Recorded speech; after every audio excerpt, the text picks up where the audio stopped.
जय स्वामीनारायण मित्रांनो, जय कष्टभंजन देव, राधे राधे. तर आज श्रावणी सोमवार दुसरा आहे आणि दुसऱ्या श्रावणी सोमवार निमित्त मी अशी देवपूजा केली.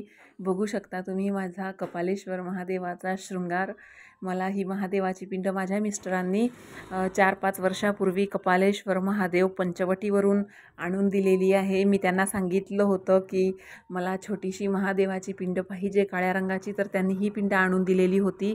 आणि आज सकाळी मी लवकर उठली आणि तुम्ही बघू शकता भगवंताचा शृंगार करायला पूर्ण 1 तास लागतो. अंघोळ करा, अभिषेक करा, नंतर हार बनवा, त्यांना व्यवस्थित सगळी साफसफाई करा देवघराची. मी रोज देवघराची साफसफाई करत असते, त्यांचे कपडे चेंज करते.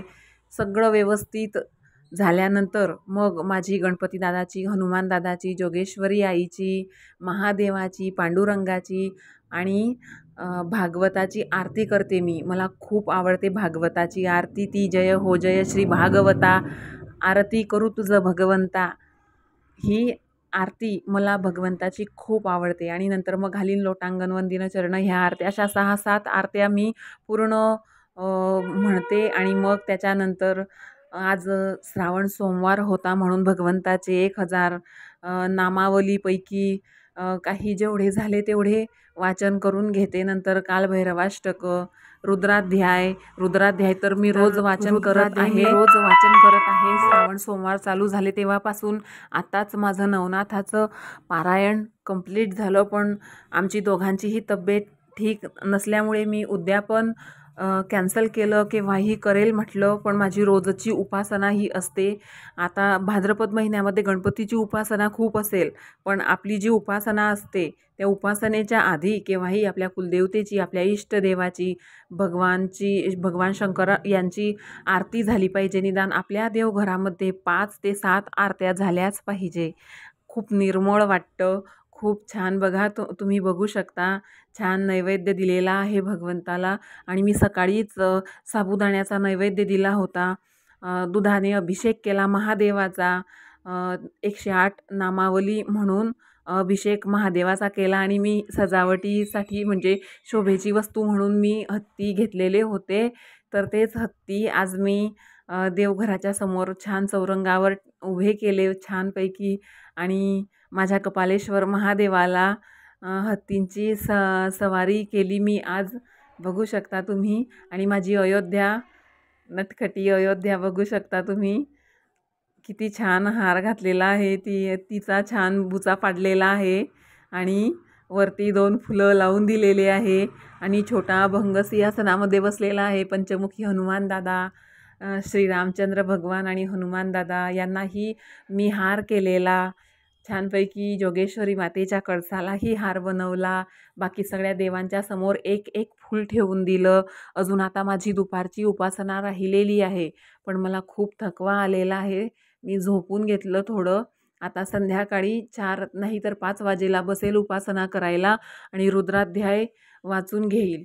मला खूप आवडतं. आपल्या घरामध्ये आपलं घर हे तीर्थच असतं आणि आपल्या घरातील वास्तुपुरुषाला आपण शांत केलं पाहिजे. आपल्या घरामध्ये सुंदर अशी नाही तर नाही सजावट, पण आपल्या घरामध्ये हे स्तोत्र मंत्र आपण वाचन केलेच पाहिजे. छान आरत्या झाल्याच पाहिजे. असं नाही की मंदिरातच गेलं पाहिजे. मंदिरामध्ये तर गेलं पाहिजे, शास्त्रही सांगतं. तिथं आपलं मन शुद्ध होतं. आपल्या मनातील, आपल्या डोक्यातील सगळे विचार नाहीसे होतात. खूप निर्मळ वाटतं. आणि घरामध्ये जे काय आपण देवपूजा वगैरे करतो त्याहीपेक्षा जास्त 10 पटीने जास्त मंदिरामध्ये जाऊन जर आपण स्तोत्रपठण वगैरे केले तर 10 पटीने पुण्य लागतं. पण तरीही मला घरातल्या घरामध्ये करायला तर खूप आवडतं. मंदिरामध्ये किती गर्दी असते महादेवाच्या. आता श्रावण सोमवारमध्ये तुम्हाला तर माहितीच असेल, भगवंताला अंग पुसायला सुद्धा वेळ नसणार कदाचित आणि मंदिरं बंद नसतात. भगवंताला तांदूळ टाकतात, ते मूग टाकतात, काय काय टाकतात. भगवंताची कोणी सेवा व्यवस्थित करतही नाही. येऊन जाऊन कोणीही येतं आणि पाणी टाकून जातं आणि आरती म्हणत नाही. प्रत्येकाची सेवा ही वेगवेगळी असते, भक्ती वेगवेगळी असते. मी तुम्हाला मागच्या व्हिडिओमध्येही सांगितलं. मला अशी सेवा आवडते. माझ्या घरामध्ये छान सुवासिक अगरबत्त्या, फुलं, छानपैकी शृंगार भगवंताचा, माझा भगवंताचा शृंगार करतानाच मी मंत्रोच्चार, स्तोत्र पठण ते माझे तोंडपाठ आहे. मी ते असंच बोलून घेते सगळेचे सगळे. आणि आपले जे पंचदेवता असतात त्यांचेही स्तोत्र माझे पाठ आहे, मी ते बोलून घेते. म्हणजे माझी अर्धी उपासना शृंगार करताना, हार करताना, अंघोळ करताना, भगवंताला कपडे घालताना, देवघराची साफसफाई करताना ही माझी अर्धी उपासना त्याच्यामध्येच होऊन जाते. आता राहिले माझे विष्णू सहस्त्रनाम आणि रुद्राध्याय आणि हरिपाठ.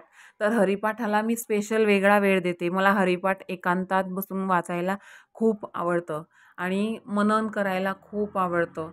पांडुरंग मला खूप आवडतो आणि स्वामीनारायण भगवंताची उपासना आणि विष्णू सहस्त्रनाम रात्री म्हणते, शक्यतो कधी कधी संध्याकाळीच म्हणून घेते. जशी वेळ मिळाली मी तशी साधून घेते. तुम्हीही साधून घ्यायची जशी वेळ मिळाली तशी. भगवंत म्हणत नाही की तुम्ही काम करू नका, माझ्याच नांदी लागा, पण भगवंताला 24 घंट्यापैकी 1 घंटा तरी पण मी ज्ञानेश्वरी नाही वाचन करू शकली, कारण मला दुसरेही ब्लॉग बनवायचे आहे. मला खूप मेसेज आणि कॉल येत आहे संविधानाचे व्हिडिओ बनव ताई, असं गावाकडून मला कित्येक मुलं मुली म्हणत आहे. तर मी संविधानाचे व्हिडिओ आजच बनवू शकते तसं काही नाही, पण माझा फळा वगैरे ते स्टँड, मोबाईलची स्टँड वगैरे ते आणायची बाकी आहे, त्यामुळे मी ते व्हिडिओ पेंडिंग ठेवलेले आहे.